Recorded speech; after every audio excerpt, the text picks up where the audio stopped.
Hey everyone, and welcome to this explainer. We're diving into something absolutely fascinating today. We're going to unpack how huge shifts in global energy, massive state subsidies, and a sudden freeze on human capital are literally reshaping the entire global AI chip race. We've got some incredible data to get through today, so let's just jump right in. Okay, so here's our core question. How is global energy reshaping the AI chip race? We usually look at the AI boom purely through the lens of software, right? Or maybe Silicon Valley startups. But in this explainer, we're going to see how seemingly disconnected geopolitical events and macro energy disruptions are teaming up to hand a massive structural manufacturing advantage to Chinese semiconductor companies. It's really a story about raw materials, power grids, and, well, human brains. Here's a quick roadmap of what we're covering today. First, the global semiconductor bubble. Second, the energy cost divide. Third, billions in state subsidies. Fourth, the freezing of AI talent movement. And finally, we'll look at a completely decoupled chip future. Let's start with part one, the global semiconductor bubble. To really understand this shift in the market, we first have to look at our incredibly fragile global supply chains. According to our sources, recent conflicts in the Middle East haven't just messed with oil. They've actually severely disrupted the raw materials that are absolutely critical for making chips. We are talking about a full 25% of the global helium supply being taken completely offline. On top of that, 2/3 of the global bromide supply is in serious trouble right now. Both of these are literally essential for manufacturing semiconductors. Because of these massive supply shocks, established suppliers in places like Korea and Taiwan are basically being forced to hike their prices just to cope. And this global panic for chips, it's inflated a massive bubble right inside the broader AI boom. Semiconductor stocks are currently the most overbought they've been since the dot-com bubble. I mean, prices have surged way past their actual underlying value. They now make up an astonishing 14% of the entire S&P 500 index. So we're looking at a highly concentrated and, honestly, pretty fragile market environment. Moving right along to part two, the energy cost divide. Right now, established chip leaders are highly vulnerable. Take Korea, for example. Their manufacturing costs are absolutely soaring. Why? Because nearly 60% of their energy generation relies heavily on imported oil and gas, and a vast majority of that comes straight from the Middle East. So when global energy prices spike because of geopolitical tension, Korean and Taiwanese manufacturing costs skyrocket right alongside them. Now, contrast that heavy reliance with China's energy mix. It's wildly different. Chinese manufacturing relies on just 3% natural gas. The overwhelming majority of their industrial power actually comes from a mix of cheap domestic coal and a really fast-growing base of renewables.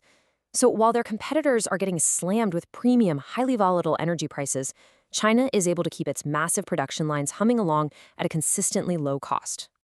This means the competitive landscape is totally fracturing. You've got Korea and Taiwan forced into premium pricing because of expensive imported energy, while China is leveraging cheap domestic power. But here's the real game changer. Chinese companies like CXMT are now hitting an 80% yield rate on their memory chips. That 80%, that's the golden number in semiconductor manufacturing. It's the point where reliable mass production becomes highly viable. Because they can make these chips for less, they can sell them for less, all while keeping higher margins. As a result, China is essentially flooding the global market with more affordable memory chips. Major Western hardware brands are actually starting to use them simply because, well, there just isn't enough supply anywhere else. But the source notes their ambitions go way beyond basic memory chips. Companies like Huawei are actively developing breakthrough AI tech to bypass Western export controls entirely. They're using this really radical new concept called the Tai Chi scaling law. Instead of shrinking transistors down to microscopic sizes, which requires highly restricted extreme ultraviolet machines, this approach uses time as a dimension. Think of it kind of like taking multiple layered exposures over time to achieve the same processing power. If they pull this off, this totally different approach could potentially let them create highly advanced 1.4 nanometer chips without ever needing that restricted Western equipment. It's pretty wild. Okay, on to part three. Billions in state subsidies. $140 billion. Let that number sink in for a second. According to the source, that is what Beijing has poured into semiconductor subsidies alone. This staggering scale of state financial backing is the main engine that's rapidly building up their domestic tech ecosystem, and it's completely insulating these companies from normal market pressures. And when we narrow our focus strictly to AI, the numbers are just as mind-blowing. We're looking at an $8 billion fund dedicated solely to early-stage AI projects. Even individual cities like Shanghai have their own local subsidy programs running into the tens of millions. If you zoom out over the last decade, nearly $200 billion has been invested across the AI sector in China. Make no mistake, this is a massive, coordinated financial push to ensure domestic dominance. Let's hit part 4, freezing AI talent movement.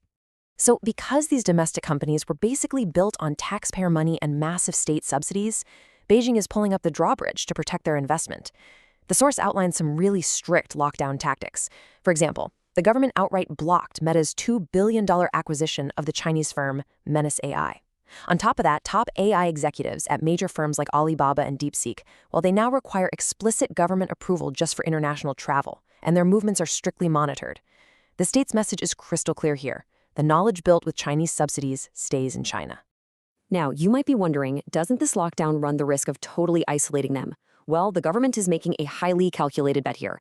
Actually, even 5 years ago, long before the current chip wars really escalated, nearly 50% of the world's top AI researchers came from China.